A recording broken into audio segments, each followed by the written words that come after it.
Yeah, hello, Mr. Sheriff. For sure, for the WhatsApp, someone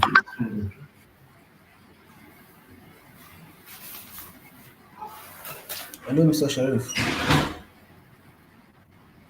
Can you hear me, please? Migboli Ashmashile for the next 20 minutes. So that's I Taufik. hope you know we are live on YouTube now. Ashim.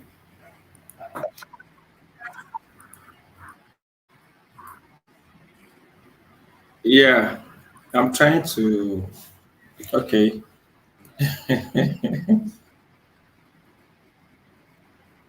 So I'm trying to send out the link to the live YouTube live to people. Okay, okay, very good.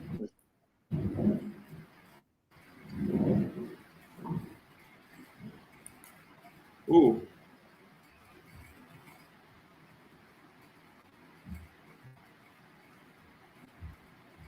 So, tentatively, I'm going to move you from the live session so that by the time you are ready, okay, you let me know.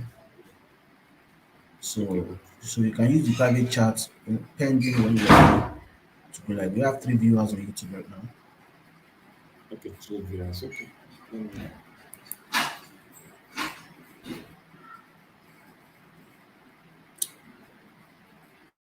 Uh,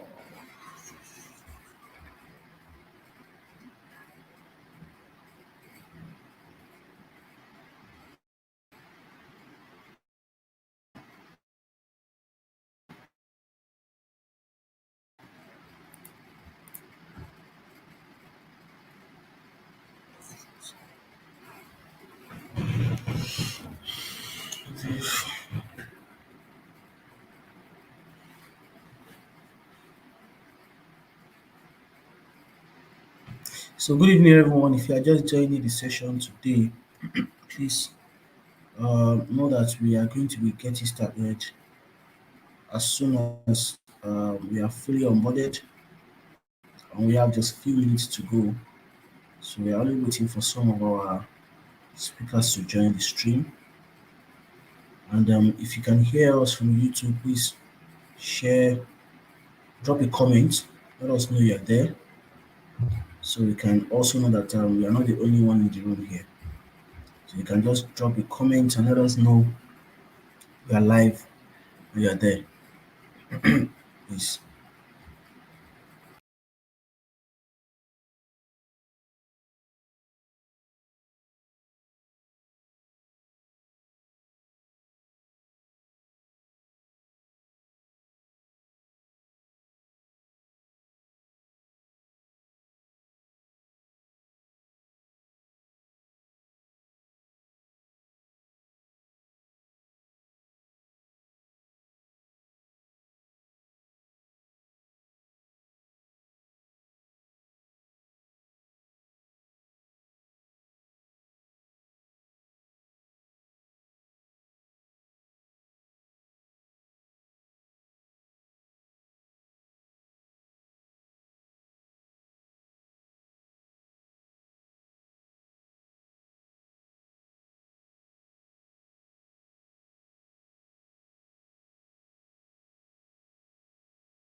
All right, good evening, guys, and you're welcome to this session for today. The session that is focused on telling ourselves the secrets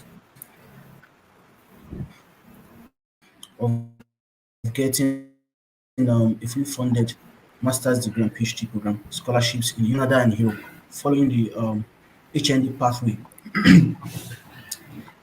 From what we all know, and for most of us who are joining the session, if there's anything that has been a challenge for most HND graduates, it is usually how to further their studies.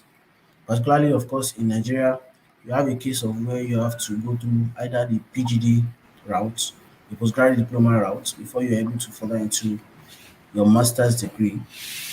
And in other cases, you have to do a top up, which is a BSc top up, before you're able to move into your next career path in terms of your academics and your study. So, and these are, of course, this has always been a challenge for most of us. And in fact, beyond the academics, even at the place of work, you end up being seen as a second fiddle, kind of, because you are coming into the career ecosystem with a PhD. And at other instances, they will tell you that you being a PhD owner is you being somebody who is more technical, and you're unable to move on to the extent of being a research oriented person. So today, and on this webinar session today, that is organized by Leader Mentor, we want to demystify the opportunities that are there for um, brilliant Nigerians, brilliant and energetic HND students on how to further their academics and how to make the most of the opportunity out there. And trust me, everyone on this session today is a graduate of HND program. So starting from myself to the founder of Lead and Mentor himself, Mr. Sharif Lamidi, that is known by almost everybody on this session, as well as the scholars that we have in the house who will share their success stories and um, help those who wants to also navigate this journey on the things that they need to put in place and the things they need to know. So this is all we have power packed in this session for today. So rest assured that you're getting value for your time. Really, you're getting value for your time. Once again, I'm Taufik Olariwaju Musa. As most of you would have seen in the flyer, I will be the moderator for today's session. So, and I'll be passing the baton on to Mr. Sharif Lamidi, who is the founder of Lead and Mentor. He has been a mentor to many people, countless number of students, both within the Lagos State Polytechnic ecosystem and without it. So, and all the scholars that we have in house today, and myself actually, we are we are graduates of the School of Mentorship. Let me put it that way. So we are going to be having him to give us an opening remark before we have our guest speakers, speaker one, two, three, before we have them go live on their speech and being able to take us through how to navigate the journey to graduate school. So, Mr. Sharif Lamidi, please. Yeah, thank you so very much, Mr. Taufik Musa, for that opening remark and my own scholar and every one of them on this the back end from this end, the speakers to the moderators, they're all scholars. When I say scholars, I mean scholars of great reputes. I call them scholars, but they are my scholars. And I thank every one of you attending this power packed webinar. So I can see Ayodele Damilola, Fear of Physics, and Mule Deborah, Adesoji, and all of that. I don't want to start mentioning. Thank you guys for making it a date. And to some of us that will still be joining, and a whole lot of people still requesting for the link. So you can please try as much as possible to help us send the link out to many people that will be willing to join us live. So please let us try to do that. Thank you guys for that wonderful time of yours that you have devoted to join us. This webinar is it's another style because, as I said, when you have a mentor trying to, bring up people, trying to show the the searchlight, be a kind of searchlight. I think it's another dimension, to pass message across to people by way of, letting those that have, told the path successfully to come and share their experiences, to share their insight, put their insights into the journey path. So I think it's a way to really motivate learners, to really motivate people that want to do that very well. It makes it simpler. So I just felt, okay, let's bring in the scholars who have navigated the paths. And this webinar would be addressing two areas. On this platform, we have undergraduates that have been looking at, okay, we've been hearing about a fully funded scholarship. Is it possible? How are we going to navigate that path?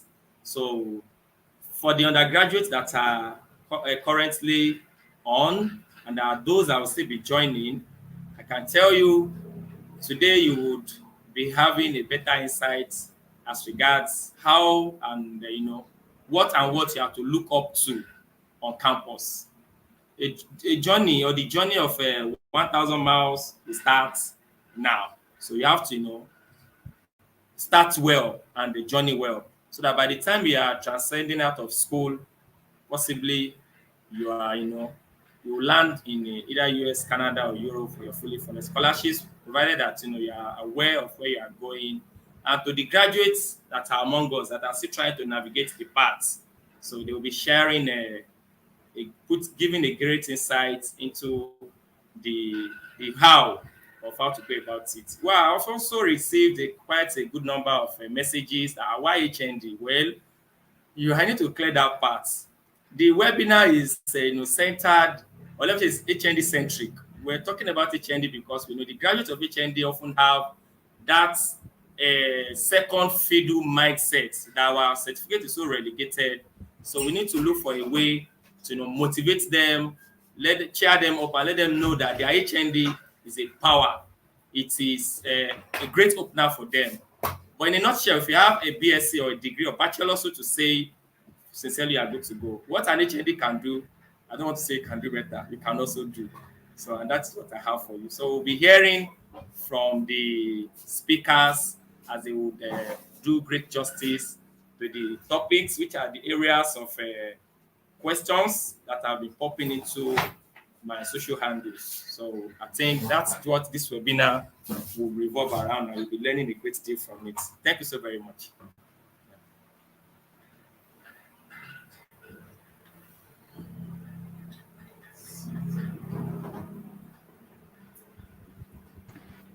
Okay, yes. Can you hear me now, please? Yeah, yeah. Okay, yeah. So thank you for that short and passionate opener from Mr. Sheriff Lamidi on why we have set up this webinar and why the focus is on the HND students. So quickly, so for us to move into the doings of the day, let me put it that way. What we have for today on this webinar today, we are going to be having speakers who are going to be speaking on three major areas of our journey to a fully funded scholarship. And the speakers are Mr. Mubarak Olojo, as we have seen in the flyer. We have Miss Ayomide Kazim and Miss Inkechi Kingsley. So for the first session, we are going to be having Mr. Mubarak Olojo, and he's going to be doing justice to the question of how to plan your undergraduate journey in a way that helps you easily transit to a fully funded scholarship. For most undergraduates, you have this question in your mind, okay, how do I move from this perspective of being an undergraduate to a fully funded scholarship, be it a master's degree or even a PhD? Some people even believe that it's more or less like something that is not possible.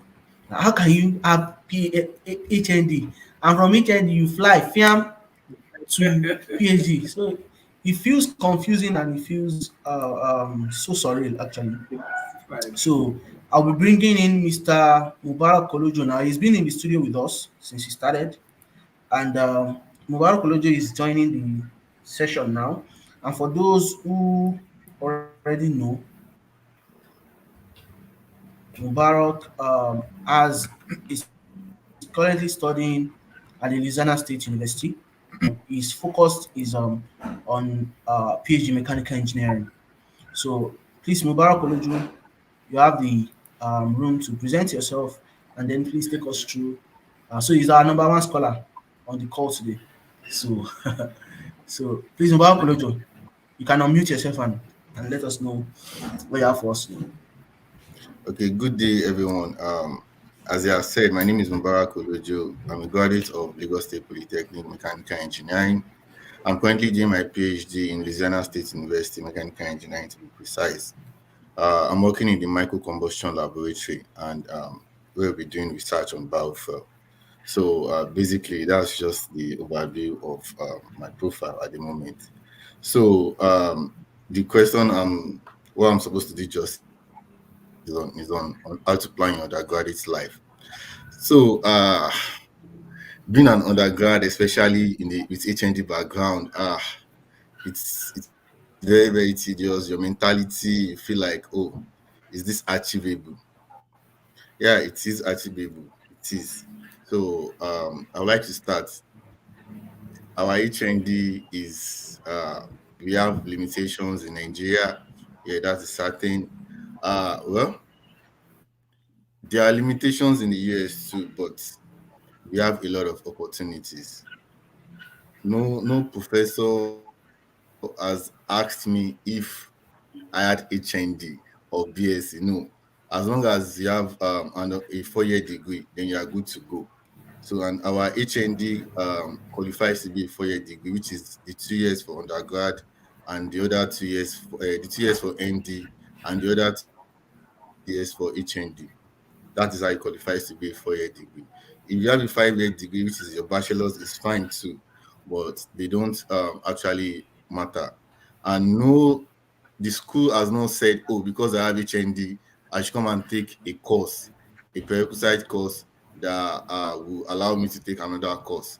No, if you have bachelor's, if you have HND, we are doing the same. If you are in the same research area, we are doing the same course throughout. No discrimination, nothing of such. So, planning your undergraduate life, it's very very important if you are to embark on this journey. Very very important. I can say it's the most crucial step of all, because your CGPA is very very crucial. So planning the undergraduate life, basically you need some things to build up your portfolio, your profile, so that you can, have a good profile for graduate school. Yes, you should need you should have a good profile, because getting a good CGPA, a good research area, and of all, that is the most important. And your professors that you work with, your lecturers, your department doctors and all, they are very very crucial in this process too. So how to plan your undergraduate life? I'm sure most people are already in their second year or third year, or probably even, graduated already. Well, if you have graduated with upper or lower or distinction, there's no limitation to that. You just have to do extra work. For example, the kind of work, the amount of work you can do for someone that has lower and compared to someone that has the distinction, you have to do a, like a tedious work compared to someone with distinction. So basically, the very first thing you need to do is to set up your academic goals. Your academic goals, setting up your academic goals is very very important. You need to, like, oh, for my HND, I need to have like a 4.0 over 4.0. It is very very crucial. And your research area, depending on your research interest, you need to develop a research interest. So I really wish I had this opportunity of somebody telling me the research interest I should go when I wanted to do my final year projects during my undergrad. If I had someone that had told me, oh, Mubarak, this is where opportunity lies for a mechanical engineering guy. So just dive deep in this research area and you have better opportunities. I really wish I had someone to tell me that, because for your particular field that you are, there are particular benefits or particular research areas that is very, very crucial in that department. So and setting your academic goals, your research area is very, very crucial. And also, in order for you to achieve a very good CGPA, obviously you have to study. Very, very important. It's the most crucial of all, having a good CGPA. So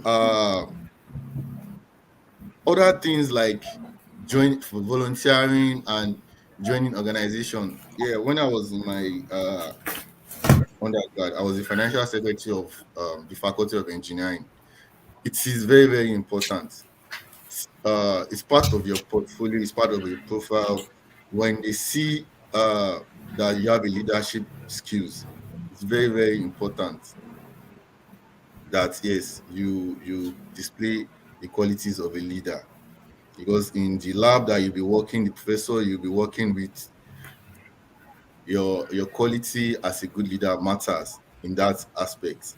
And also, you need to like balance the activities of the social life and the academic life. They are two different things. You need to balance them up. I would like to talk a little bit about CGPA. CGPA is okay. I came across something recently. Like there are some particular schools in the US that they will waive your application fee for you, and waive some other things for you just because you have a very high CGPA in your undergrad. So your very high CGPA in your undergrad has already paved some way for you, and you just have to do just little or much effort, and you are there. So but for someone with a 2-2 or a 2-1, yeah, you have that opportunity, but you have to look for it, like very, very tedious work to look for it. And it is it is very, very crucial for you to do that. So doing your undergrad, one thing is important. You need to have a detailed structure for your study. You need to develop a strategic methods for studying, because this will affect you a lot. And I feel like it's very, very important. So I want to say something about you know something about the academic and how you transition into the graduate school. When I first arrived here and I received my first class, I wanted to just go back to Nigeria, because the academic environment, the academic structure is very, very different from way back home in Nigeria. So you as a person need to be mentally prepared. I'm going for a PhD program. You have to be mentally prepared. Like I got here and I was laughing after my first class. Like, sure, I will not go back to Nigeria like this. And these are courses that we've done in our undergrad. And when you look at yourself and you look at other countries that are here, people from India, Bangladesh, you realize that you're not different from this guy. This guy might be from India, might have received the best education, but yet I have received the best education too, in one way or the other. And the very good thing about it is how you have, develop your study habits from your undergrad, which is the most crucial aspect of all. So during your undergrad, you need to maintain a very, very good relationship with your supervisor, especially your project advisor. during your final year, that person holds a very, very I would like a key to your journey, your undergraduate supervisor. It is very, very important for you to have a good relationship with your undergraduate supervisor and other professors or lecturers that can attest to your academic capability while you're in your undergrad. Those things are very, very crucial to work with. And with that, I believe you're good to go if you're able to achieve all these I've listed. So aside from that, I would say that a recommended CGPA for, like, if you want to be very, very extraordinary and you feel like you want to be very, very good with your work, so you should have at least a 3.5 to 3.8 CGPA in your undergrad. And that one is a lot of work, and it's something you have to do. Start working on it, develop yourself, um, academically, mentally, socially. It's everything affects and boils down to your CGPA. And one other thing I would like undergrads to do while you are in your undergrads, you have a lot of time ahead for preparation of your graduate journey. Softwares matters. Learn softwares. Like if you're in engineering, learn SolidWorks. If learn Python, learn programming. Those things are very, very, like, you need to be very, very know how to use them very well. I got here and I started learning some things. You have to, because these are just basic things you learn, you do, just to make your research go further. For example, we have a 3D printing machine in our lab. I've never seen that before. It's just a mini 3D machine, and we use it to print parts for our research. Just go use SolidWorks to do the design, then go ahead with the printing so that you can, make the research move forward. Imagine you don't have the skills of SolidWorks and you don't even know how to print on the 3D machine. You have to start, you draw the research back. So equipping yourself with this knowledge of softwares and programming is a very, very good way, and you're good to go with that. I believe you should be fine, and I wish everybody success. So that will come Okay, to the yes. conclusion of my. Okay. Olojo Mba, that's Olojo Mba for you. And thank you. That's a very short and actionable presentation. From the presentation, you've been able to set the tone for anybody thinking of um, getting into the postgraduate study through the HND pathway. And I like the fact that you established that it is not only in Nigeria that the HND is a challenge. It can also be a challenge outside Nigeria, depending on where you are coming with. Although your what's called your performance is much more on the side of outside Nigeria than here in Nigeria. So what they are more Yes, keen about is, can you do it? Can you deliver? Can you get the job done? And that is it for them. And exactly. beyond then, I think you mentioned some very key items that needs to be taken care of. Setting the academic goals right from your day in your undergraduate days, so you don't waste time and sit back and think that, okay, when you just come out with anything, you can jump on the train and then you're going to get it on a platter of gold. So also you mentioned having a research area and how that can effectively impact your possibility of getting a very good scholarship program. Then you also mentioned showing that you have that leadership competence, participating in leadership programs, leadership activity, volunteering, Yeah, and other areas like that. So, and lastly, you mentioned the idea of the technology part of whatever you're studying. Know the software, know some of the tools that you make use of when trying to study, so that when you by the time you're able to blend these gaps together, even in your CV, your academic CV, your professor is seeing someone of high competence, high value, that he can convincingly work with. So that should be a And summary of what you have said so far. yeah, and also maintaining a good relationship with your project supervisor, Yes, especially, yeah, and your that's true. lecturers individually. Someone that can attest Okay. to your academic capability. Hmm, hmm.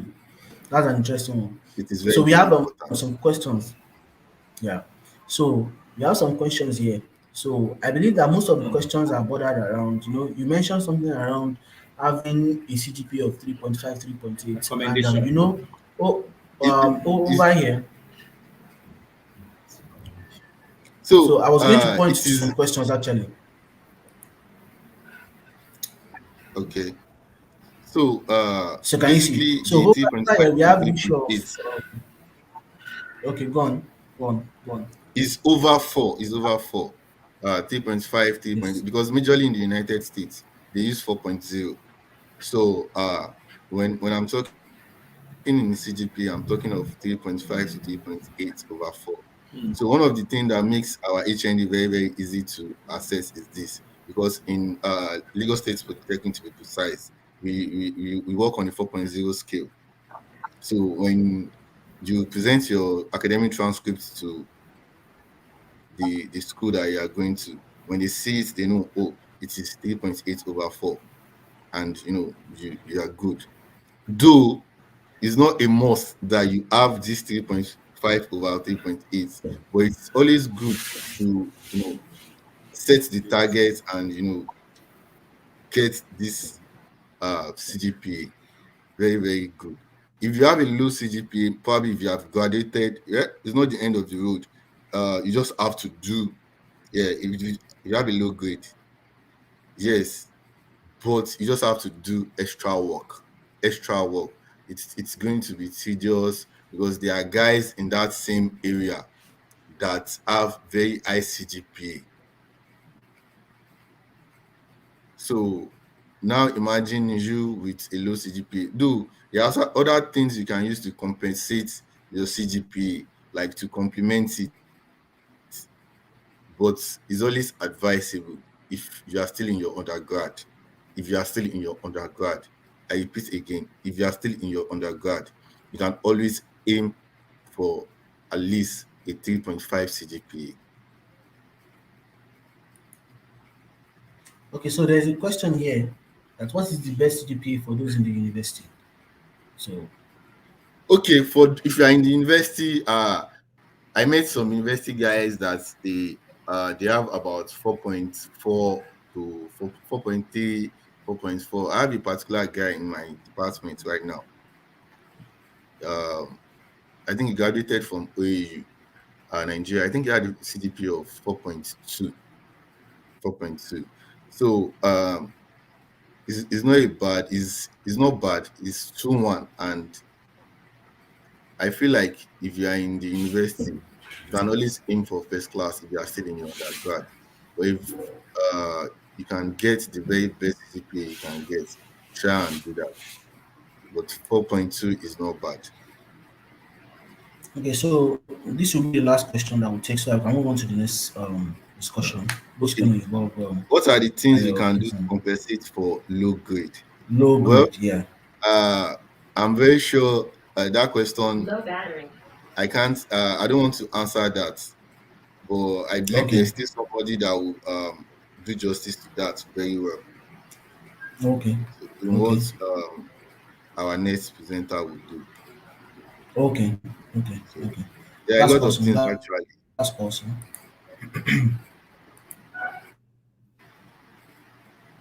Okay, okay, okay. Okay, so that is it for us with Mbao Kolucho. Is he gonna be in the session so that by the time we have the general timeouts, we can ask and possibly we'll be having some insights to share with us. So let's quickly move on to the next speaker, who is Ayomide Kazim. So Ayomide Kazim is doing the justice to the topic on how to prepare your graduate school application documents. So before people are beginning to salivate, let me remove Olojo so that people don't start seeing your drinking and they are salivating on on the live session. So yes, so now we have Ayomide with us. So Ayomide, hi, can you hear me please? Yes, good morning. I can hear you. Okay, yeah, that's good Good morning for morning. you. It's good evening for us here. Good morning for So Yes. you. so so quickly, so Ayomide is going to be discussing with us on how to prepare your graduate school application documents. So, and for those who are still wondering who is Ayomide, so Ayomide is currently a PhD Case Western Reserve University. So, and she's doing a PhD in civil and environmental engineering. I guess I hope I am correct. Ayomide. Yes, you are. Okay, okay. So Ayomide, please, you have the floor. Let us have the session. Yes, Ayomide is going to be presenting from a slide, right? If I'm not mistaken. Yes, I am. Okay, so Good morning, don't forget, everyone. sorry, Amri, before you begin, let us quickly Yeah. inform that don't forget to share the link of the live session with your friends and so that they can also join and benefit from these discussions. So don't let it be something that goes with you, let it go around. So let it go around, please. Oh, yeah, so Amri, you can go ahead, please. Good morning, everybody. My name is Ayomidezo Kazim. I'm a PhD student in civil engineering at Case Western Reserve University, a top tier one research university. I'm also an I scholar. And my research area focuses on using artificial intelligence to improve civil infrastructure.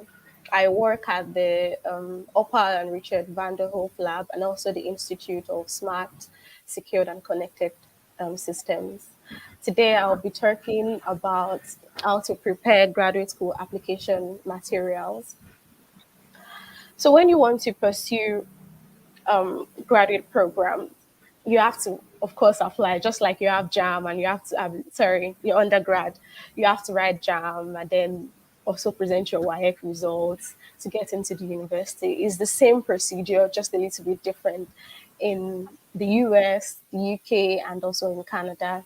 So I'm walking you through the materials you would need to apply, and also how to boost your profile because you're competing with people from China, you're competing with people from India, and those guys are crazy. But as much as there are like 21 persons who has like skills that you Those have, guys there's are something, there. yeah, there's something really distinct about you. There's something you have that, Yeah. trust me, graduate school wants, and you should be able to give to them.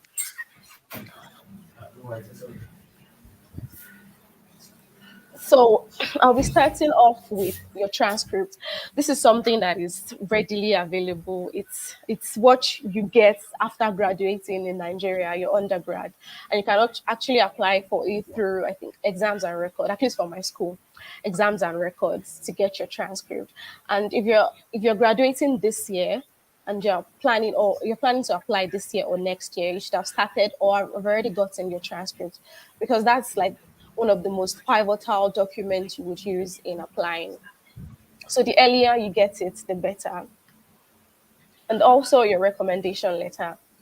Your recommendation letter is like, I would say from my own experience, 30% of your overall application because it paints a picture to the admission committee that, oh, from your professor's point of view, from your lecturer's point of view, from your supervisor's point of view, this is who this person is. This person is committed, this person is serious, this person is a change maker, has made impacts in the environment, the academics. So they are the one that would actually push you, that would push your application forward. When any admission officer reads your application, your recommendation letter, they're like, oh, okay, this person is good. I think we should move forward with the person's application. Okay, let's review the person's SOP. Let's go through the person's CV. So your recommendation letter is a push for you. So you should actually pay attention to it. Make sure they come from people who best know you, who can testify to you. And it doesn't have to be like I've seen people who say, "Oh, your recommenders have to be from have to have a PhD, have to have a master's." Not necessarily. You could use a lecturer one. You could use I mean, in the polytechnic system, we don't have professors, so you can't actually use a professor. You can use a lecturer. Exactly. Just somebody who knows you best, somebody who can really testify. And then your resume and your CV. Your resume should be a summary of your academic journey. It should detail your CGPA. If you have, like, if you're a polytechnic student, you should have your HND CGPA first, your ND CGPA listed, and if you're a BSc holder, you just need to put your BSc CGPA. You should have the awards you've won. Okay, I participated in a competition. I came first. Competitions that are actually related to your course, like okay, I participated in a tunneling competition, so you could actually add that. Um, Also, you should include the research you've done. I understand that some of us don't have journals, which is not a big deal, but you can actually include the research that you've done. You can include the research that you've done in your lab. Nothing is too small. If like my undergraduate research was on transportation, it wasn't really related to what I'm doing now, but I was able to maneuver through it. I told them even the practicals we did in other courses, I listed it because in a way they're actually important. So every single practical you've done in school that you feel, oh, this thing can give me edge in the research area I'm going for, please list it. And other things you can list are your leadership position, because they don't want to, being graduate school is not just about the books, it's about your ability to work with a team, your ability to even lead a team. You're going to be presenting at conferences, you're going to be presenting at seminars, you're going to be TAs, you're going to be teaching undergraduate students. So they need to know you can step up. They need to know in every situation you can maneuver, you can just get things done. So I like your leadership position. If you were a treasurer for your department, listed there. If you were a president for one your students' body, listed there. These are things that should be on your resume. And things you might want to avoid on your resume, like except like your resume should just be 1.5 page. That's one and a half page. It shouldn't it shouldn't be too long, so long. Just put the most important points first. You can ignore excessive work experience. Just put like 3, 4 important experience, lab experience. And if you do not have like an experience that is like related to what you're going for, please just use a lab experience. Like in school, I'm sure like I did research, I did lab work for like a course. You can just put it there that, oh, you've worked on this, you've worked on that. Make sure everything you put on your CV points back, all circle back to your research area that you're going for. And do not lie on your CV. Like they can actually verify that. They do verify in some cases. So do not lie. The next and important one, the personal statement versus the statement of purpose.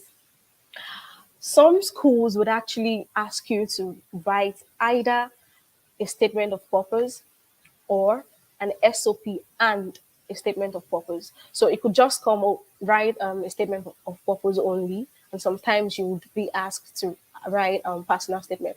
Like when I applied for Carnegie Mellon University, I was actually asked to write a statement of purpose and a personal statement. It depends on your department and it depends on schools. Now, there is a difference between a personal statement and a statement of purpose.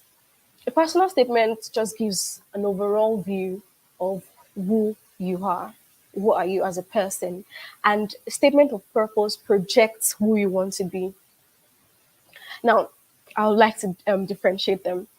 The personal statement, why it shows why you are the right candidate. It should show why you're the right candidate for the program. Why should they choose you amongst hundreds of people that applied? Why you? And then the SOP should be, why are you applying for the program? They are two different things, but they should project the same thing. I am here. Put a beacon light over your head and say, oh, this is me. This is why you should choose me. This is why I'm applying for the program. I'm applying for the program because, oh, I've done something. I've done a research prior and it relates to the program. And I believe that these research skills, I can actually bring it and do like more for the department. Your personal statement also should highlight how your life and academic experiences has shaped you. Yeah, you want to tell people, you want to tell the admission committee that, okay, I read an SOP about a guy from India who wanted to become a doctor because he actually lost his uncle, I think, to one sort of cancer. It was his life experience, the things he saw, the things he heard, pushed him to want to become a doctor. While your SOP should highlight your qualifications, like I also said, your although you're putting your qualifications, your awards, your research done in your CV, yeah, you're highlighting them. But in your SOP, you just want to explain a little bit. Oh, the research I wrote on my CV that I did, oh, on smart materials. This is what I actually did on it. I looked at how we can help solve infrastructural collapse in Lagos. I looked at how it can, how concrete can have a very large elastic limit such that they don't break. They can receive a lot of loads, go back to their original shape. How sensors are added to buildings to detect cracks and all that. So you want to delve in a little bit more. Oh, I won this award because I did this so research. Now, your personal statement, some schools do recommend the length of the personal statement. They can tell you between 250 to 500 words or 500 to 700 words or 750 words. That can be the length of your personal statement, short, brief, concise. And your SOP usually permitted to be 2 to 3 pages long. I think about 1,000 words, or in some cases 750 to 1,000 words for your SOP. Your personal statement should reflect, like the tone of your personal statement should reflect your interests and how your life has impacted your academics and the person as a whole. Still similar to your life experiences, but you should be, your tone in writing should be, oh, this is what has actually pushed me. It is my life experience. This is what has pushed me to have an undergraduate, and this is what is pushing me to pursue and continue my graduate in this so area. And your SOP, your tone should be self-assured and confident you will succeed. You should let them know that, yeah, I'm coming from a totally different country, totally different academic background, but I assure you that these skills I'm bringing into your program, into your group or research lab, I would actually succeed. I'm positive that with these skills, I will be a change maker. I would make innovative research. I would do things that nobody has done before. That is what you should keep hammering in your SOP. Let them know. Like we Nigerians, we're hardcore, so let them know. And your personal statement should be genuine and inspirational. Like it shouldn't be so soppy or like sad. No, it should be inspirational. This is my drive. This is my motivation. I am pursuing a research in artificial intelligence for to make infrastructure smarter because Nigeria has faced so much infrastructural collapse and has killed lots of people. Lots of accidents have happened on the road. That is why I am going for my PhD. Let them just let it be genuine when they're reading. And but your SOP should be motivational and professional in the sense that you should just project the fact that, oh, I'm really serious about this and I'm here to do it. There is no backing out and stuffs like that.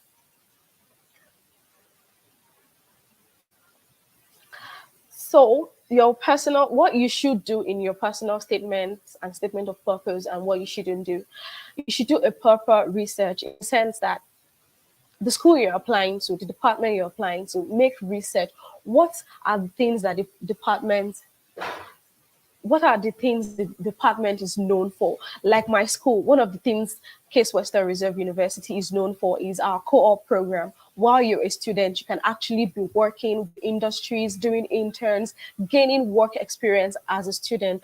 Another thing we're known for is our cultural diversity. Everyone is here for you, so you have to use all those things to your advantage. Tell them that, oh, since the school is so concerned about cultural diversity, I'm a Nigerian, I'm female, I'm black. For you in engineering, females especially, you're female, you guys have so much advantage. So let them know that, oh, I'm a female, I'm black, or I'm Yoruba, or I'm from a minority group in my country. Those are key points you can use in your personal statement and statement of purpose. Let your language be confident and effective. Use simple, confident, and effective language. Don't use languages that they have to check a dictionary to actually know the meaning. You want to really avoid that because these guys don't have time. They check like hundreds of application material. Let your application stand out. Use simple yet professional font size and style. Some schools recommend styles for you. The school will specifically tell you this is the font size, this is this font spacing, and this is the font style we want. So you should really do your research. Stay focused and remain on topic. Like, don't digress. As much as you want to go around what happened to somebody that inspired you, let it all come back home. And home is why me, why you should choose me. Let everything come back to why they should choose you. Be authentic and original. Don't bring things from Chat GPT. You can ask Chat GPT for advice. You can let it give you an idea of what you want, but don't copy. I mean, don't search and copy then paste. I've seen somebody get rejected from doing that. I mean, this year, I think last month, somebody got, like, they told him not to apply to the school because he copied things from ChatGPT. Yes, these tools are helpful. I use them, but you should know how to use them. Write and rewrite until satisfied. I think I wrote about 10 different SOPs until I got the final one. Like, I got one that I looked at and I was like, no, this is good. So keep writing. The earlier you start, the better. Keep writing. Give people to review for you. Get any form of criticism, constructive or destructive. Just get any form of criticism. Give it out to people. Let them read it out for you. And also, you can read it, record it, and listen. It helps a lot. That's one thing I did. I wrote out my SOP. I read it and recorded it, and then I heard it. Just listen to the tone, listen to the content. In case you don't have anybody who can help you read it. And the things you do not want to do on your personal statements: do not provide random used or AI generated content. Don't do it. They will know. Like, they have a tool for checking plagiarism and things that are generated. So they would know. This place is like roaming with different forms of softwares that can just be used. Do not exceed word limits. It's just like in essays too. Like, I know we are essays in Nigeria. Don't exceed the word limit at all. If they tell you 750, let it be between 700, 720. Don't, if you can even stop on 750 on the dot, but I don't advise it because one or two things, if they convert it, by the time you upload it to their own system, they download, it could lead to one thing or the other. So I always suggest keep it between 720 to 740. Give or just leave that room for 10, or even more.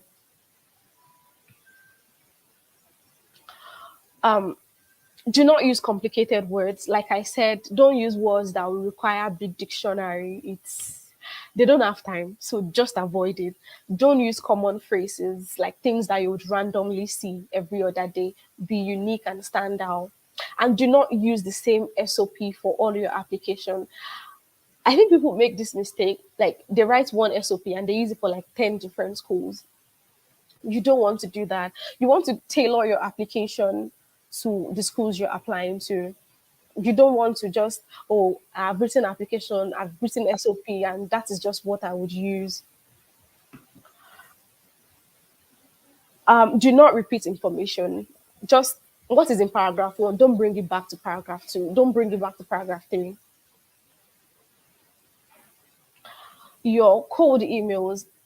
Okay, this cold emails is essential because it tells you before they even view your application. Your cold email projects what you can do, who you are, and what you've achieved all together, even before they review your application. It is what brings potential supervisors to you. It is one thing that brings you funding or that assures you, if you get a reply, that you've gotten funding. So the cold mail is a mail you send to professors, to supervisors that, oh, I want to be part of your group, and this is what I've achieved so far. This is what I've done. This is what I think I can do, and I think your group is the best bet for me. And attributes of an amazing cold email is selecting a direct target audience. Don't use one cold email for everybody. Let it be specific. Let it be tailored to the person you are actually addressing. Your subject line should summarize the entire mail's content, in the sense that, like when I wrote mine, I just used prospective. I think I used prospective PhD student fall 2023. Then my name. It conveys the whole information. It tells them, oh, I'm a prospective student for fall 2024. It tells them my name. That would actually want push them to actually want to read further. Oh, okay, this person that wants to apply to join my lab, what is the person bringing to the table? Use professional salutations and titles. Doctor, so, so, so.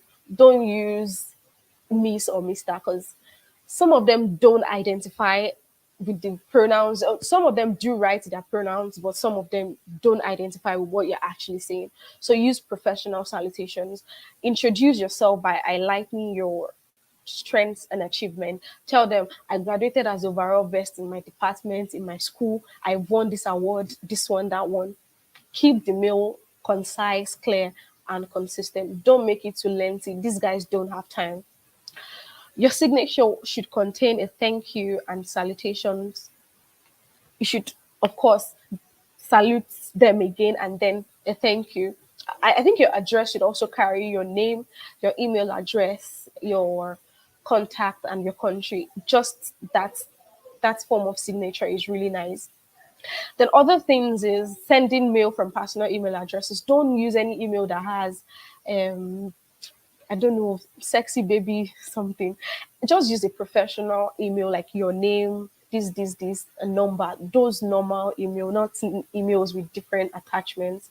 Then review them for clarity and grammar before sending it, because you don't want to send an email like the first point of contact between you and your professor. You don't want it to be on blunder, grammatical blunder.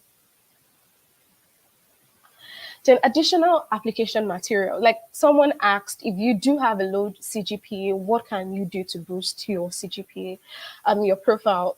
Other things you can use to boost your application are articles. Probably you've submitted an article on newspaper.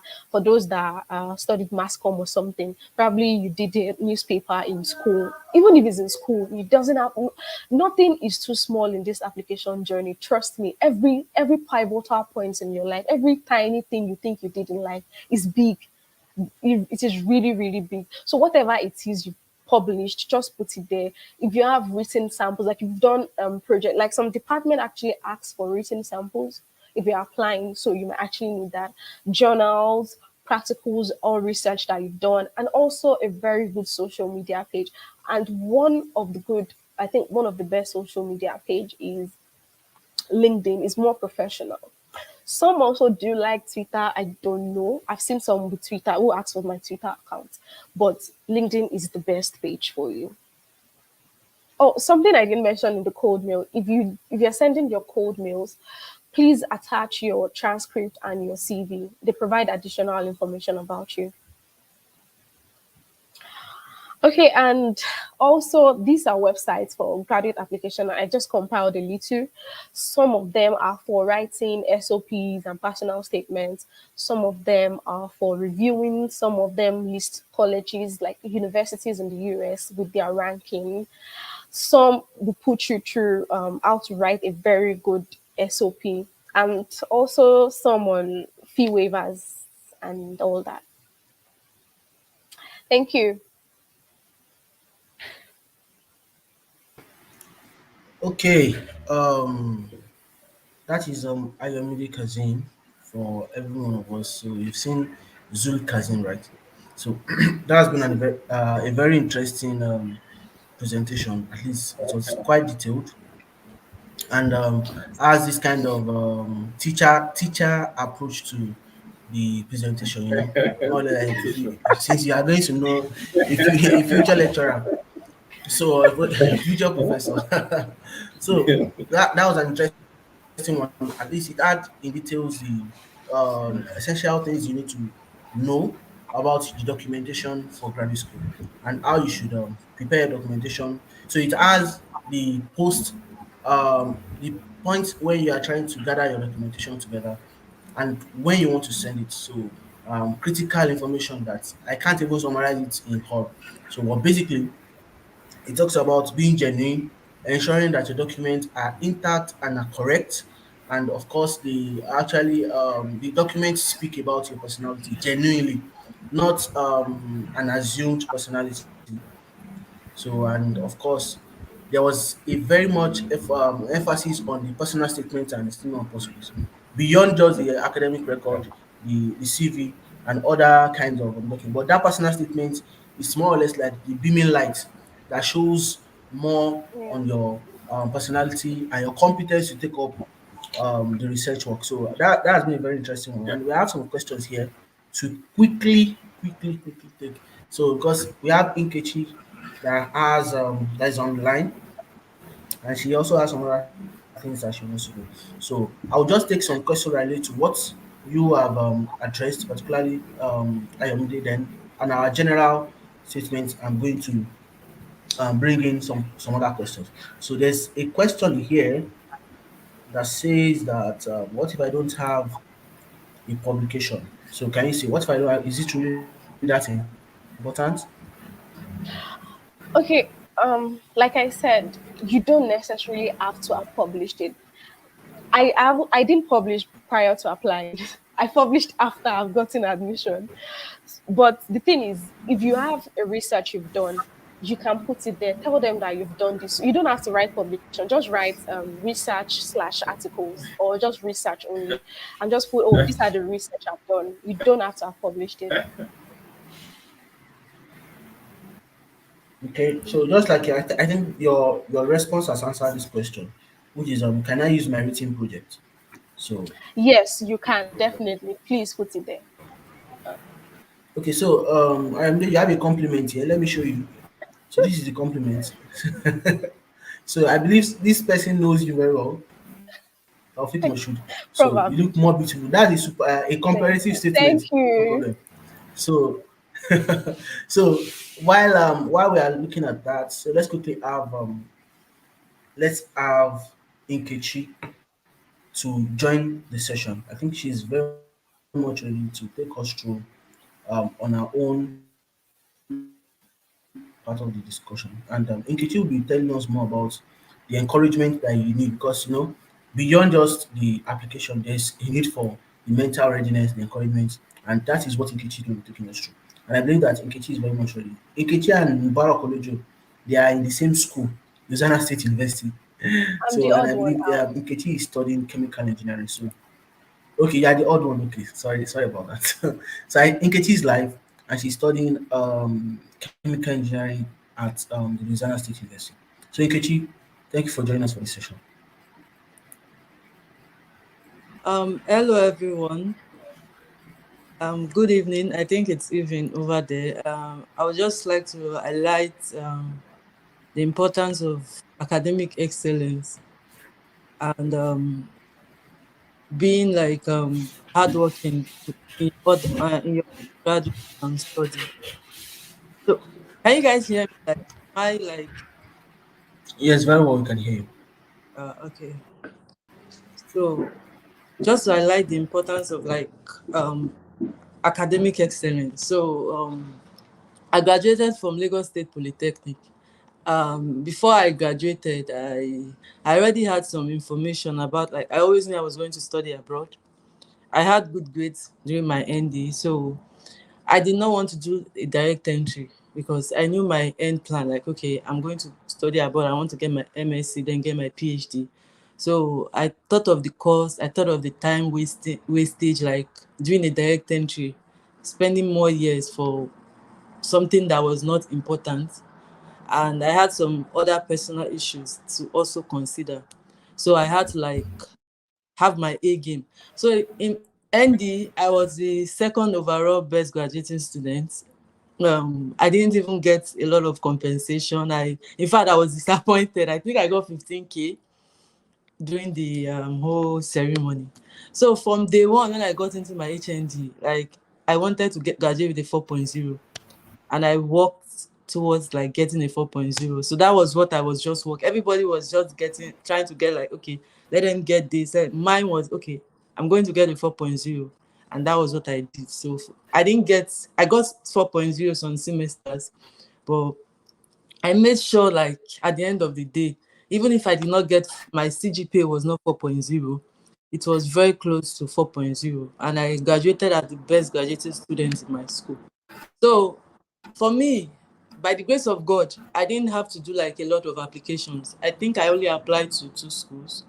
I don't know if my CGPA was the number one determinant, but at least I've interacted with my professor about like admission process, because he once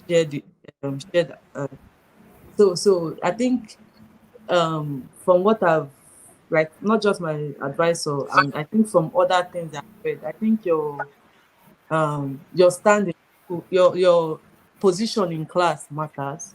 So all those faculty positions, like, okay, let's say you were in the top 1 percentile, is very important. So I'm going to give you tips about how to like get good grades. In Nigeria, at least, the way Nigeria works is, our education system is focused more on memory. Like over here, it's more or less different. You need to understand, like, I had to adapt when I came here. So it's your memorization, like how to like hard work is rewarded, but the way the system is quite different.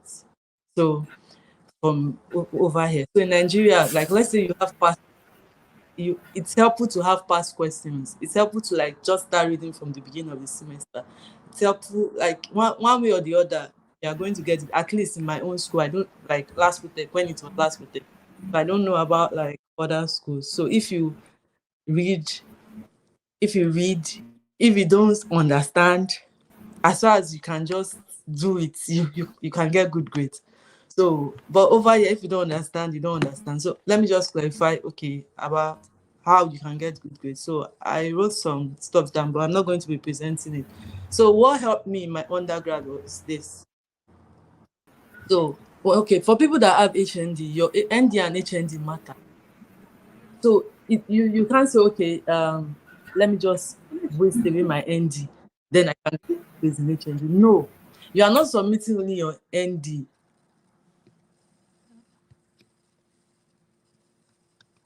You are not I don't know if this thing is. You are not submitting only your ND. You are There's nothing submitting. going on, please. You can go ahead. You are submitting both your ND and your HND. So it's an undergraduate degree. So I'm very careful when I want to, like, when I applied, I never said I had a bachelor's degree. I said my undergraduate degree. So I cover it under the undergraduate thing. The HND is equivalent to a bachelor's degree. It's not like it's not, even the Nigerian HND is different from the HND you have in Ghana, the one you have in, ours is better because it's like what counts for, like, for a US bachelor's degree is 4 years. So we have like that advantage, and our course credits are way more than the one in Ghana, the one you have in Ghana. So number one, in your end, you start preparing for, if you've already, like, you didn't do too well in your ND. If you are in your HND, try your best. You can get 4.0 every semester. At least you can get 3.9. It's doable. I graduated from chemical engineering. That department is very hard. Like, if you check the ranking for chemical engineering, like, if you check, it's always the second hardest course in the whole world. Like, everywhere that course is hard. So you can get good grades. Like, you try as much as possible to get good grades. School is not scam. Like, school has helped my life a lot. So school has, like, school my life. I know where I'm coming from. Like, if not for school, as in, I love this part. yeah, school. So you guys should just focus, like read, study hard, like what like them in school. I used to start from the beginning of the semester. If I'm taught anything, I'll make sure I read and understand whatever skills you have. If you have, if whatever will help you better, study with people. Have a study body if that helps. Read, understand.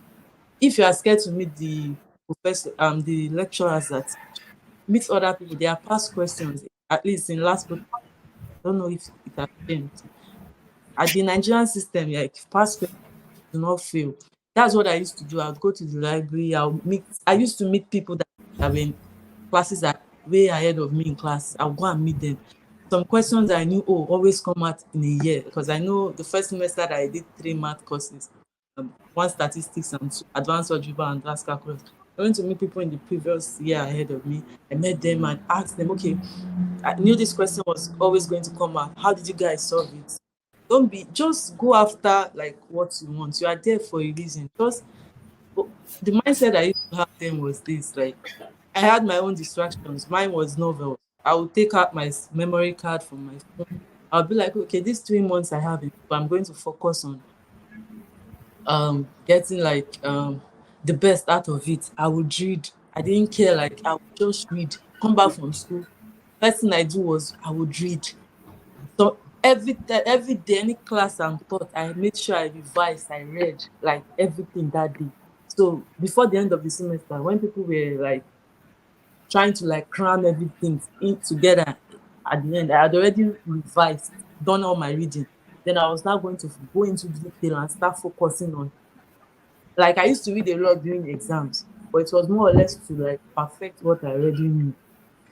So if you guys are students, your GPA matters a lot. Like there are people from all over the world applying to certain like institutions. Like in my department, last semester, like we had last in fall 2022, they gave 17 people admission, about 6 were Nigerians.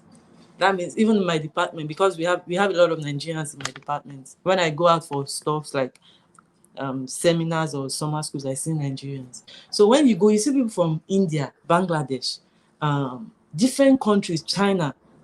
They have good GPAs, like they have 3.9, 4.0. Even Americans have 4.0 out of 4.0. And you want to come with your 3.0.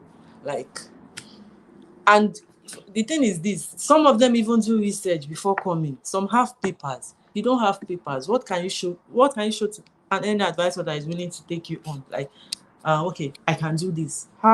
What makes you better than other people? Your SOP might not be beautiful. It might not be good. I recently I went through my SOP. I was like, so this is what I wrote, like, and this is what got me here. Like, I was even like, wow, I didn't think I, like, right now looking back, I did not do a good job. But then to me, so I did a good job.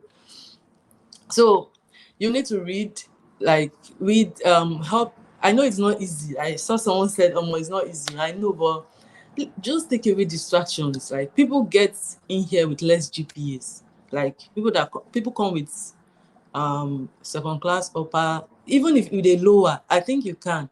It's more, but you have to build your CV. You have to work hard, maybe get publications, like have a skill, like be very good at coding, because different research, like I'm a chemical engineer now, so I know more about like my field. In chemical engineering, like let's say you want to, because let's say you apply to a master's, you might not get funding, you'd want to apply for a PhD, so your GPA is important, right? So since your CGPA is important, there are other skills you should have too. You get, because now everybody is looking into machine learning. Even if you are not, you want to do experimental work, that's also good. It's not as if everybody is doing machine learning now. You can just do simulations. But the more skills you have, the more opportunity. Like the Nigerian education system is not well rounded. Like it is when you come here that you find out that we are not being prepared for what is obtainable outside. Like things we solve by hand are being done by softwares here. So you need to be have an open mind when you do your ND project. Do it like let it have quality. You can even publish that in a low-end journal. Then your HND, do something good. Work with your advisor. You can tell your professor, your lecturer that like, can we work on this so that we can publish? Like, because if you publish that, it can help you like include that in your application. So that is one of the like having skills. Like even as you are back there in Nigeria, you can start taking courses on Python, start doing machine learning. It's not hard. Like get a computer. There are like free courses everywhere, like on YouTube. There are plans. You can just start like building yourself up, like so that in the future you will not be limited, so that your country will not even pull you down. You can reach whatever height you want to reach. I know friends, like I have a friend that graduated with, he didn't graduate with a distinction. He graduated with upper. At least in HND, I think he got a 3.4. In ND, he got a 3.3. Yeah, and he got a fully funded scholarship. But he came for a master's though. But when he came, he had like he worked somewhere, he had some skills. So he was able to sell himself to the person he TA'd for, and it was the person recommended it for a PhD scholarship. So if you don't even have a distinction, it won't stop you. Everything is packaging. What skills can, like, to me, PhD is a job. And I'm saying PhD because that is the easiest way to get funding for most schools in the US. And there are abundance of, like, every department, especially in STEM. STEM is science, technology, engineering, and math. There are openings in many schools. Like the US have over 2,500 schools. If you can just look for a way to you can start like right now, even as students. If you've graduated, it's not too late. It's not too late to start like building yourself, like getting skills, like learning how to use a computer, not just know how to use softwares like Excel, PowerPoint. Presentation skills are important. Even when I came in my first semester, I didn't have a good presentation skills, and it sort of affected me in one course I took.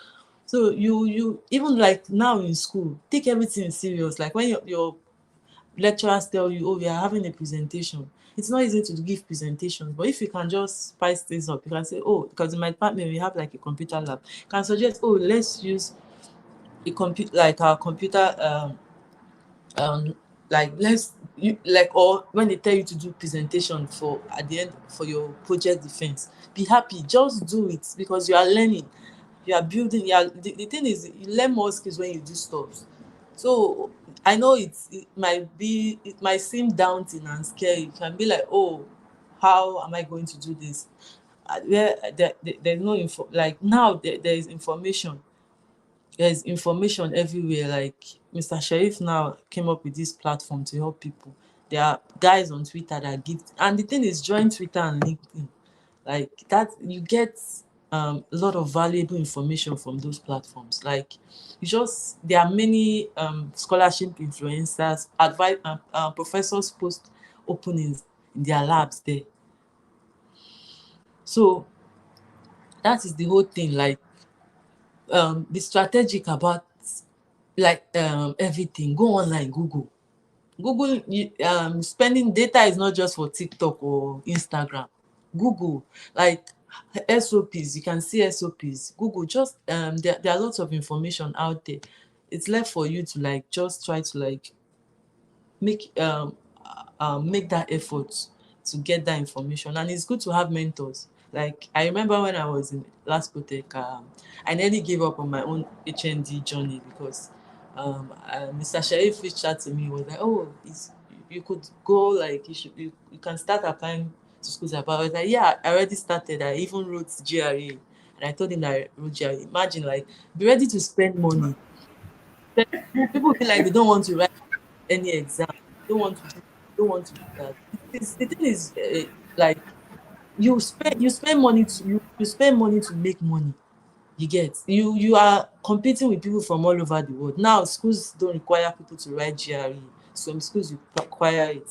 So you can start like you can prepare yourself. Position, you don't need to start right now. You can prepare for next fall. And next fall starts by preparing for now. You have to apply by December. For next fall is fall 2024.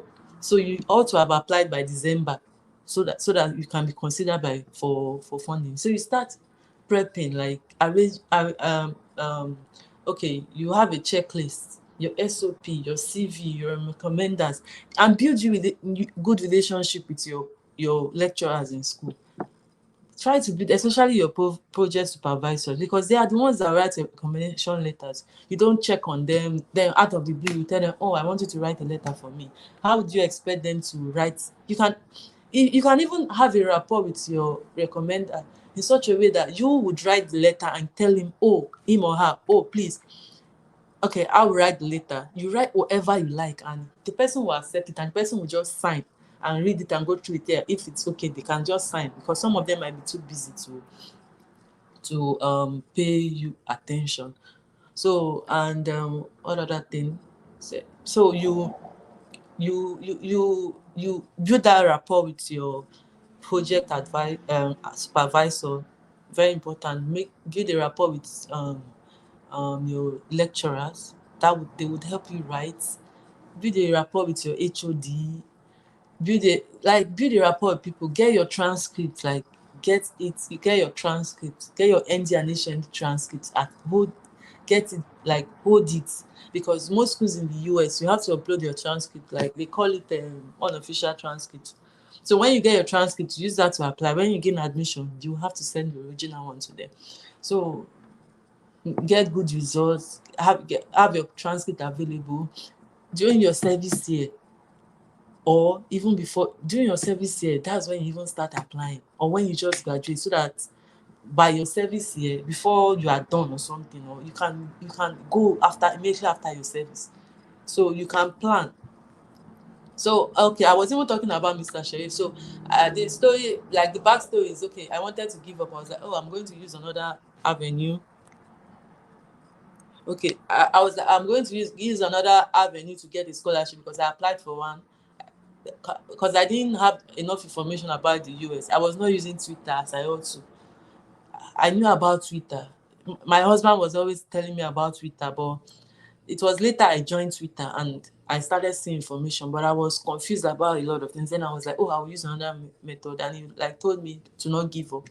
And by God's grace, I was able to just push on and apply to two schools.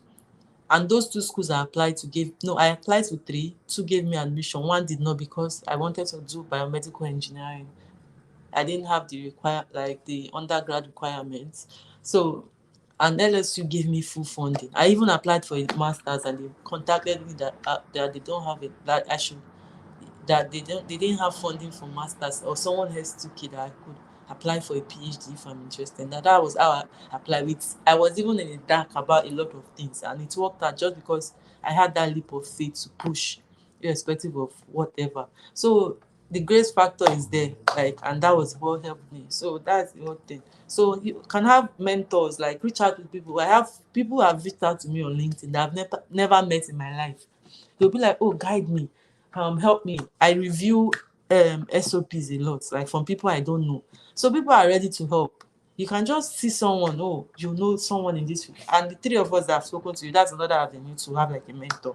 So you can just go on LinkedIn, like develop a rapport, be cordial, like cautious to people. You can just send them a message if you're interested in certain like fields they are in, and ask them, oh, can you mentor me?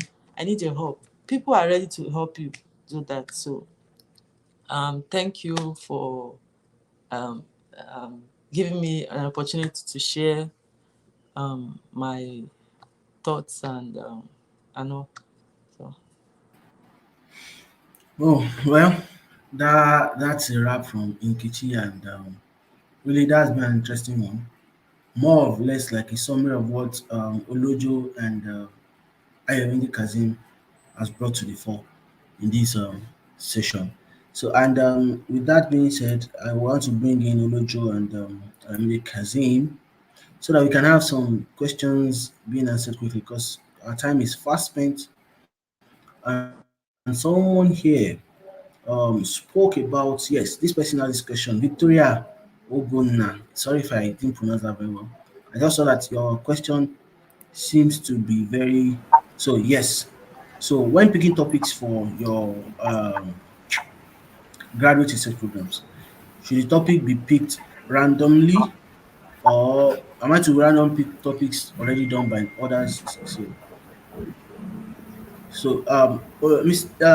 Before anyone goes, Mr. Sheriff, please, one or two inputs from the on the session. Then we now have the question and answer, please.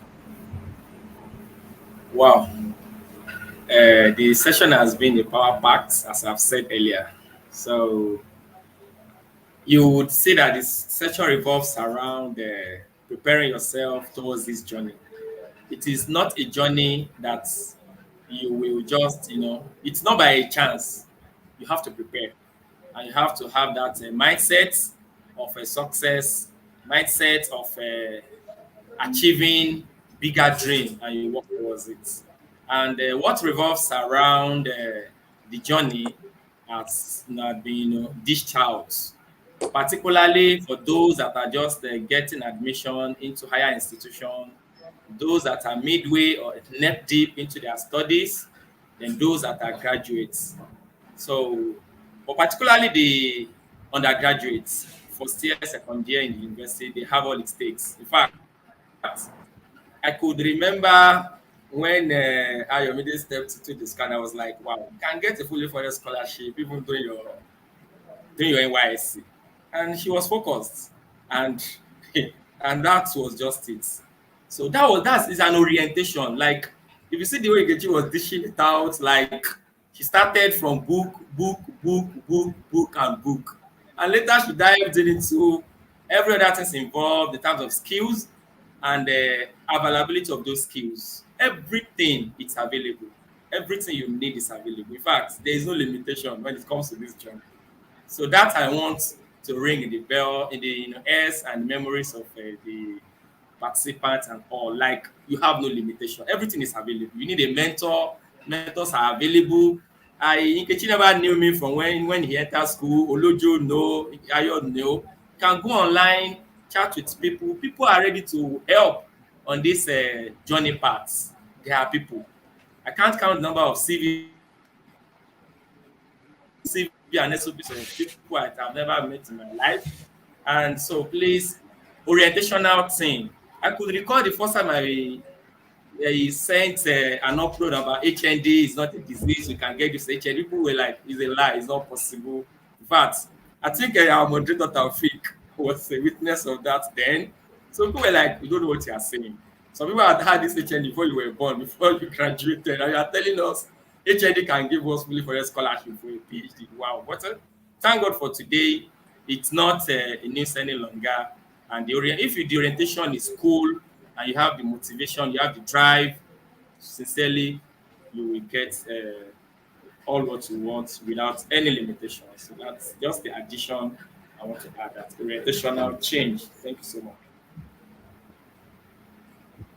Okay, yes. Thank you, Mr. Sharif, for that insight. So let's quickly take maybe a few questions before we call it a day, and then everybody can now join the Telegram channel. We have a Telegram channel for Leader Mentor that is being managed by Mr. Sharif Alamidi himself, and he actually shares opportunities, schools that have fully funding processes and how you can go about it. And you have likes of Nkechi, Mbark, and Ayomide in that channel too. So, and the channel has a space for you to make comments. So, the comment section of the channel can be used to ask your questions. You get answered. Don't worry, that is certain.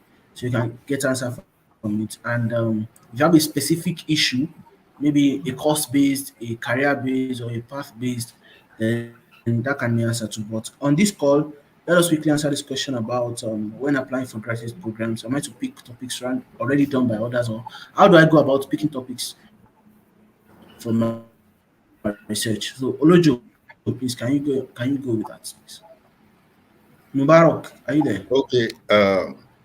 So when applying for graduate research programs, am I to randomly pick topics already done by others? So no, let me just say no. Because this is how it is. If you're in your final year, there is a research interest or something you did for your project in your final year. So that is a research experience for you. So basically, for me, what I did for my undergraduate research is not what I'm currently doing. Like, it does not relate. But after my undergrad, I did another research in this area I'm currently doing. So which is what actually aligns with the interest, the research lab I'm currently in. So it's not that you just pick a research randomly from somewhere else. So you can't, I don't know, you can't just dive into a research you don't have interest in. A professor or anyone will not be willing to fund you if you don't have interest in that particular research. Picking research randomly already done by others, no. It has to be something that you're interested in. Like, because the research is what you are going to be doing majorly for the PhD program. So you are spending about 3 to 4, 5 years doing something that you are not interested in, something you pick at random. It is not advisable. So you can always develop interest in that research before proceeding in probably applying or sending cold emails to professor, or saying you want to do a research in a particular field. I think that is just what it is. Um, can I speak about? Thank you for that. Okay. Yes, I was going to call the two of you to have your comments on the topic, on the question. So Okay. briefly, Nkechi. Um, for that, like every department varies and every school varies. So he's in my school, right? But we are in different departments. So for my department, it doesn't even work that way. My department does not support you sending cold emails to professors. A lot of professors in my department will not even respond to you. So they don't even you don't even know what you are going to do, what research area you would have till you join. And the way it works in my department, you take courses the first semester. In that first semester, the professors will now present their their research areas to you. They are going to do a PowerPoint presentation. They are going to show you what they do. Then, if you are interested, then they pick you. You choose them, and then they choose you if they want to. So you might be, you might not, you are even told in my department to have an open mind when you come. So when you write an SOP, you can write like a general thing, like, okay, I'm interested in working in. I don't even think I specified like a specific field I'm interested in. Like in my CV, I just wrote like 3 or 4 areas I'm interested in. I don't even think I'm like when I met with my advisor, the only thing was about my willingness to work on that part. And I've never even done anything like that in my life. Like I do more or less a PhD is like science based. If you're an engineer, when you do a PhD, for example, like most chemical engineers end up doing chemistry. Like I'm a computational chemist because what I do is purely science. I do quantum electrocatalysis, mostly quantum chemistry, like application of quantum chemistry, electrocatalysis, and computational simulation and programming. So it's more or less like for my own department, it's like your willingness to like work with the you have interest, but you are limited by what research they have available that are funded because funding is very important. Funding is what pays for your scholarship or assistantship. Okay, so I mean, are you still there with us? I mean, Kazim. So from what we've been able to hear from Nkechi and Olojo, so it is there's no one size fits all to it. It's having to understand the context of the school and the department you're trying to apply to. So basically, the best way to go about it is still the approach of having someone who has passed through the journey before. So LinkedIn provides you that opportunity. You have a lot of people on LinkedIn who have actually passed through the school and department that you're trying to apply to. So having to ask them some of these questions to go a long way to give you a context to, okay, this is what is obtainable within this space that I'm trying to apply to, and gives you a much more interesting edge when trying to apply. Someone asked a question here. Ayomide is not, I don't know, she's not connecting, maybe she's having internet connectivity issues. Someone asked a question about, does WES boost your CGP? So does West boost your CGPA? Is that correct? Can you please answer that, Nkechi? Does West does it boost your CGPA? Yeah, it boosts, like for every other person's, it boosted. For mine, it reduced my CGPA. Like I don't even know. I had like high CGPA in ND, I had in HND. So it's not as if there was much difference, like for each GPA. But my husband did West, it's boosted. Every other person that did West boosted. So it mostly boosted.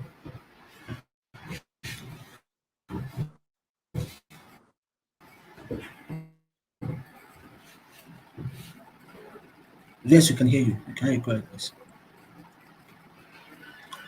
Hello, Nkechi. Can you hear me? Yeah, I can hear you. Did you hear what I said about West? Yes. You said it boosted every other person except you. So I was feeling Yeah. maybe at some point in time you did not deliver a chemical you're supposed to give to West staff members.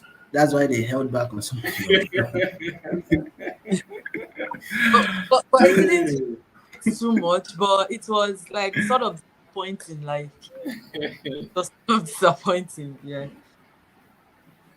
Yeah, let me put some insight Okay, into so that.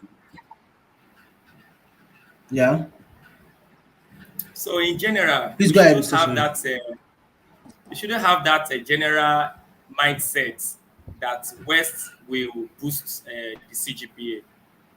But generally, or the common thing is that it do boosted it. So for someone like Ikeji that had already earned almost a 4/4, so what else is she looking for? So she's a big scholar already. So generally, West usually boost. How? If the grading scale, every school do have a grading scale. Maybe your A is from 70 to 75, and your B starting from so and so and so.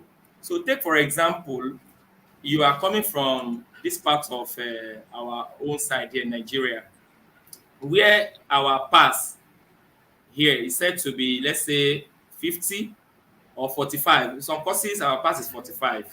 Then the grading scale in the US, where there are, or some other countries, where the pass is said to be 60. And what they just do, what West will do is to just look at the grading scale that you are bringing. Maybe it is pass from your country. Okay, they check, compare with their own grading scale, which is pass. Their pass is 60. Your own pass that you are bringing is 45. So by the time they use that their own grading scale, that is the summary, the grading scale, that's the table that follows the transcripts that explains the result breakdown. So imagine you have 45, which is a pass, and they are now using their own scale. Their own pass is set to be 60. So at the end of the day, you have your CGPA, having the chances of being boosted in most cases, and that is how it happens. I think that is that clear enough. Yes, very well. So there's So another question here that is it advisable to apply to a school where you have sent the graduate coordinator an email. So, and about the application guidelines, maybe the GRE option or fund is available, but you are yet to get any response from that school. Can you still go ahead and apply to the school? Is it advisable? Mr. Sheriff? when it comes to You are application, not. application. So generally, when it comes to application to graduate school, it's like a research. All informations about a particular school and the program is available on the school website. All information. So if you are confused about in fact, the information will be available on the departmental website for that specific program. And different programs do have requirements. Some the program would have GRE waive, while some program will have GRE compulsory or required.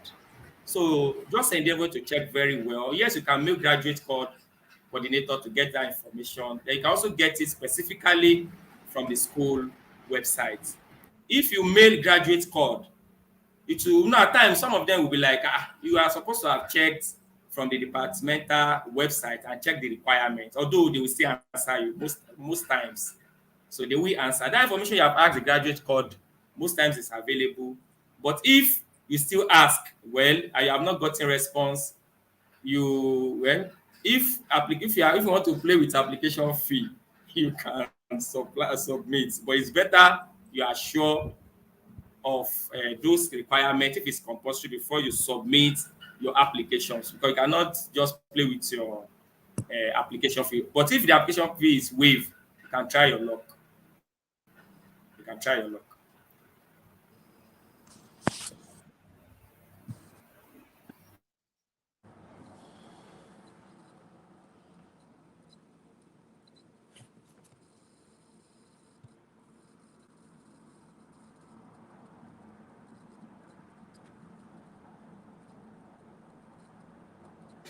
Okay, so apologies. I had to quickly step out.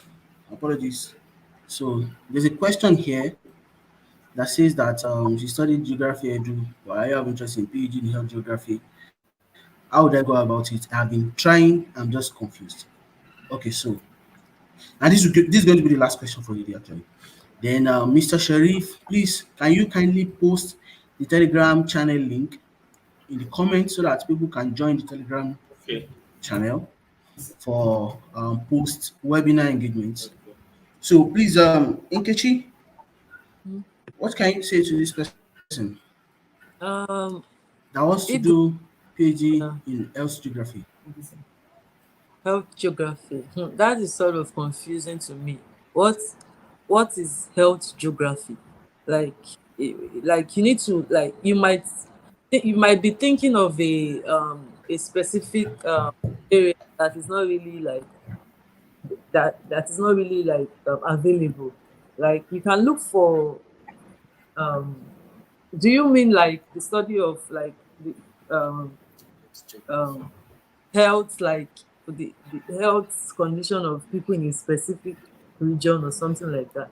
This is what you do. You pick certain schools. There are over 1,000. You go online, you search for schools that offer geography, that like you studied edu, just go to any geography department or geology departments that are related to geography.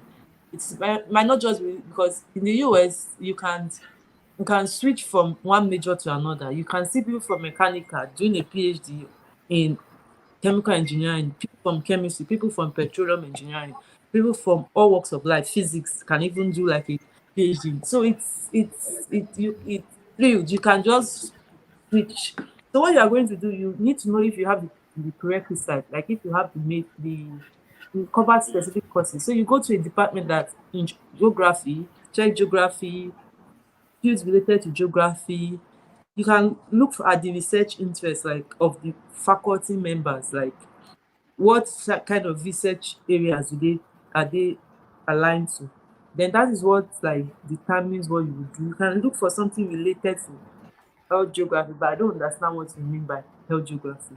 You can just use Google, type in health geography. There can be suggestions that leads you to something that is related to what you have in mind.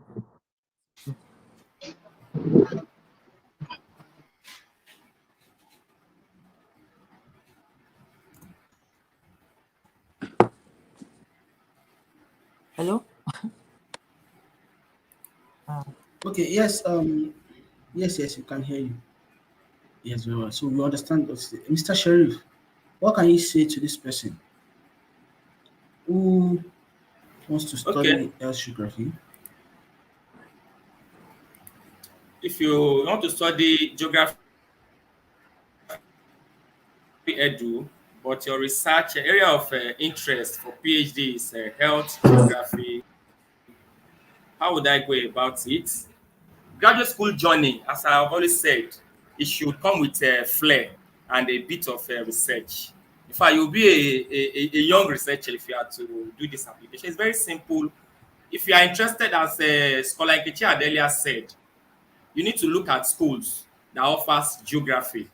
There are some schools that are good in a particular course. Look at geography as a program. Then you now need to look at the faculty members in that very department, right? So you check some of their research. In fact, you need to look at their previous research, check their lab, read about their work. So when you go through their work, a researcher, a faculty member might be having up to 100 researches. Then you can also from there see the current research of that very professor or doctor. From there, you would have penned down a particular professor or doctor in this school, maybe 3 of them, you check another school. Randomly, you would be seeing up to like maybe 10 or 20 professors in maybe 5 different schools. That's your first level of with my own area of interest. You are good to go. That's your first line research. Then you now look at specifically what they do in their work because research is unending. Like Olojo Mubarak now, the research is currently undergoing. I think I learned the research had been ongoing for how many years now? For about 4 years. About 4 years. And I'm sure your prof will have graduated maybe several PhD students on that same work. Hope you get. So the area in which he's That's working correct. on That's now, correct. yeah, it's another area of research. A bit different from what other that had already earlier done their research on towards those members. So I think that answers that question. Wow. Okay. So thank you very much, Mr. Sheriff, for that very interesting answer. So on the screen, you guys are seeing the link to the Telegram channel, and if you check the comments section, you are going to be seeing the link to the Telegram channel. Then please reach out to Inkechi Olojo and Ayomide Kazim for the link to join the Telegram channel if you don't have it. Also, you can talk to Mr. Sherif Lamidi so that the channel has a lot of resources from list of schools, countries where you can get fully funded scholarship. Yes, here most of the discussion has been focused on the United States. There are opportunities in Canada, there are opportunities in European countries like the Schengen, Germany, Netherlands, European countries generally, Malta, and then a host of other countries like that. So don't limit yourself to just one location and keep on beating around when you can actually explore more opportunities in different and other locations. So key things that, as we mentioned in this session, your preparedness, that's one. Your results, your CGPA is an essential thing. Your the way your charisma, your leadership skill, your connecting your existing academic journey into what you're trying to do, or being able to connect your pain points, your inspiration with the goals of your postgraduate journey. So these are some of the things that the seminar has emphasized, and it has really been very if I would say very interesting to me. So and on this note, I want to thank everybody who has joined the session, starting from Olojo, Nkechi, I am the Kazim. Then for Mr. Sharif too, can I say thank you enough? You've been there and has always been very much helpful to everyone who has come knocking on your door. So and without asking for a dime, actually, yes. I don't know of anybody that Mr. Sharif has charged for some of this value he gives out for free. And he has a YouTube channel. So one of the ways you can also learn and you can also help people who want to learn on this journey is to share the link to his LinkedIn channel. Most of the things that we have said here in summary are in detail on this particular YouTube channel. So I said LinkedIn channel, YouTube channel. So in detail, you have several videos that capture most of these things. And I believe that anyone who is serious and is committed to this journey and is taking those bits and bite steps towards learning on this channel, you are going to have a success story like we had the likes of Nkechi Olojo and Kazim. And for the records, Nkechi Olojo, Kazim, they are all HND grad, and they never had the master's degree approach. They didn't even do PhD. Talk less of doing a top up or to BSc or something like that. So all they did was to prepare themselves for the journey ahead, and they started sending out the applications and looking for opportunities, and they're able to close down the opportunities. And today the success is theirs. So tomorrow we want to be saying that yes, we have another success from this from those who joined today's webinar. And on that note, I want to draw the curtains for today's session. Let's all have the engagement continue on our Telegram channel. Thank you everyone that joined the session, and thank you for all our participants, the speakers, and thank you to me too, the moderator who has been speaking Very good. since. So if only, Thank you if so only, very if only much. YouTube is paying us money, I would know how much I would have collected today. All right. All right. So take care, guys, and have a pleasant weekend. Wow. Thank you so much. Thank you. It's a pleasure. Yeah, thank you, scholars.